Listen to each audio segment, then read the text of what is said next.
Yeah, well, I was going to tell you a couple of tales about our old friend Emma Condon. You know, she lives up there at the head of the road, and the wife and I, we like to drop in on her when we get a chance, especially in the winter time, you know, when there's not too much doing. And we stopped in there at Emma's one day, I remember, and come in and stamped off the snow. And, well, I see that there was a pot of beans sitting on the back of the stove, and the oven door was open wide, and there was a pan of biscuits in there. And so, you know, just make conversation. I said, all right, Emma, I say, you've been doing some baking.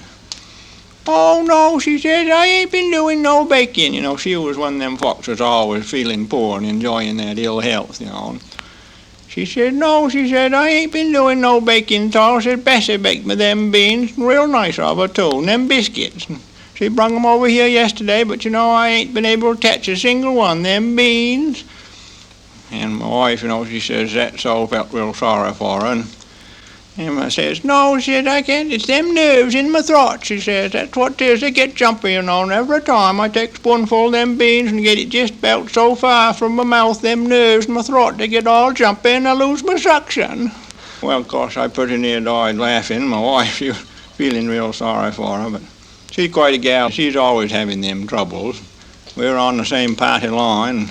Of course, you know, a fella hadn't ought to listen in, I suppose, but I do once in a while. And I heard the phone ringing, and I tuned in on it, and, well, it was Emma, and she was talking to the doctor, Dr. Burgess over there at Castine. And he was on the other end, and she says, Doctor, says, I think I've got some kind of trouble. I don't know just what it is. He says, that's all. She said, yes, she says, it's kind of a ringing in my ears. He says, that's all. She says, yes, doctor, it's kind of a ringing, and it keeps on all the time, and I asked the neighbors, and they didn't hear nothing.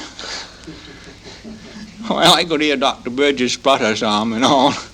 He says, you better take about an aspirin once a day or something like that, and hung up on her. Oh, she's always in one kind of trouble, one kind or another.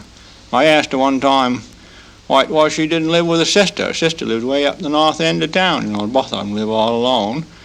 Oh, she said, I don't hardly think 'twould work out. Now, you take my sister. Why, her and me ain't no more like than if it warn't us. You know, she's just as different as I be t'other way. Well, that kind of put it to me, you know. But she finally passed on now. Harry, he drove her up to the old lady's home, as much as 2 weeks ago. She was feeling awful dismal. She says to Harry, says, I suppose this is the last time I'll go through town. Harry says, no, you'll come through once more, but might be feet first. Kind of rugged on her, I guess. Well, so when they brought Emma back through town, bury her, it was right in the middle of winter. They took her down to Eaton's, you know. They had the box all ready for her.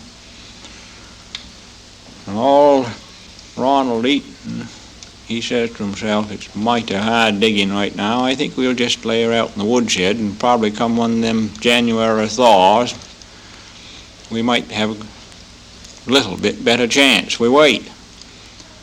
So he did. He laid her away in the woodshed there, and nobody else in town had thought much about it. Finally come along about the middle of May, and Welch, the undertaker, he was down here on something else. He just thought he'd stop by and see how things were, so he stopped in by there at the Eatons and chinned with him a while. After a spell, he says, how'd you make out burying Emma? Is she up there in the cemetery? Well, old Ronald, he says, for goodness sakes, he says, now that you speak of it, you know, I think she's still out in the woodshed, and we've had 2 or 3 quite warm spells there in the middle of April. It got real warm, just like summer. Well, it's kind of funny, we never noticed nothing, but I didn't. Did you notice anything? He says to his wife. She says, no, she didn't notice nothing. Well, he says, you know, it's going to be quite a job. He says, them boys have got in all the winter's wood, and I bet they've piled it right on top of that casket. But we'd better look into it right now, because there's more warm weather coming, you can tell.